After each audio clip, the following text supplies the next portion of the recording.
محترمو دا اوس چې کوم واقعیات کېږي دغه سره تاسو یو بله خبره چې څوک توجه نه ورکوي ستا خاوره څومره بدنامېږي د دې واقعیاتو سره د ترهاګرۍ په نامه باندې په دنیا کې یادېږو ولسه دنیا کوم ځای ته رسېدلې ده ته لا ترهاګر یادېږي وکامه ته یا اوسه پرې هم په نفاق کې ویشلی شوی یې په تا باندې اوس هم لوبې روانې دي کاروبار در باندې روان دی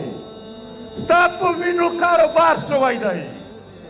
ستا په انسانانو کاروبار شوی دی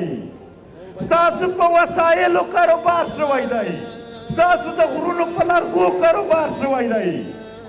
ته څه وایې چې جرنل کیاني ځان ته په خپلو پیسو باندې په استرالیا کې جزیرې اخیستي ستا په وینو یې اخیستي دي خبره چې کومه روغه ده هغه به کوو مرګ د خدای په لاس کې دی دلته به علما ناست وي د هغو نه تپوس وکئ چې نن غیرت باندې خدای یو سیکنډ ژوند کموي که هی کموي او په بېننګي باندې خدای ژوند راته زیاتوي نه یې زیاتوي په خپله وروستی مرګ راووځئ د خپله خاوره به ګټو راووځئ د خپل وطن به ګټو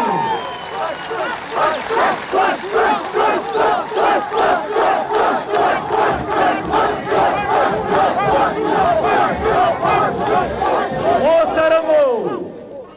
زما پښتنو په دې اوس واقعیاتو کې درته یادوم یو ځل قامي مشران د جنډا دې خوا خلک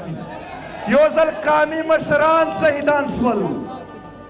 بیا په هغه نه پس دلته فوج راغی کپتنان ورسره یو پلور او یو زوی یې شهید کو دلته هغه ځوان ولاړ و هغه ځوان تاسو ته خپل فریاد وکړو چې زموږ سره زیاتی شوی دی ظلم شوی دی جبر شوی دی چا وکړو یو اټمي قوت وکړو اټمي قوت نه وروره په دې نه هم چې طاقتور شي موږ ستا سره ودرېږو د ده سره نه ودرېږو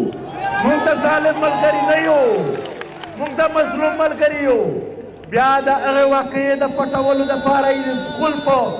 ګاډي باندې حمله وکړله چې تر څو په هغې کیپټن او په هغو کسانو اف آی آر نه وي کټ شوی تر هغې به دا کاروان جاري وي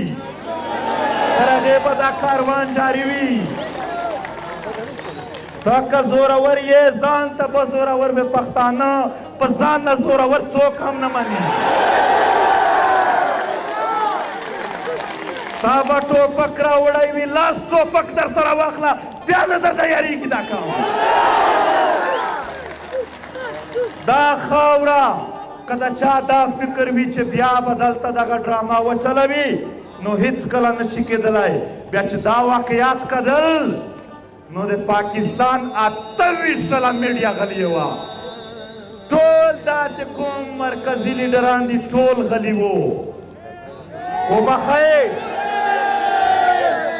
وبخئ زما په خبره باندې اول زه بخښنه غواړم چې څوک یې مایند نه کړي زما دپاره څوک هم نه دي محترم خو زما د قام وګړي محترم دي دوی د مختلفو ګوندونو سره تعلق لري زه د ټولو ګوندونو احترام کوم که د هر ګوند یې زما ورور یې که د هر تنظیم یې زما ورور یې خو محترمو صوبایي دا یا مرکزي دا صوبه یې په مرکز ورړوي مرکز یې په صوبه ډرامه دی نه کوي یو هم پریس کانفرنس نه وکړه نه مرکز کړی دی نه صوبې کړی دی چې څه روان دي نو محترمو دا واقعیات روان و او مرکزي وزیر داخله وایي چې په سوات کې هیڅ نشته دی طالبان هم نشته دی هیڅ نه دی روان چې طالبان نشته نو واقعیات څوک کوي نو محترمو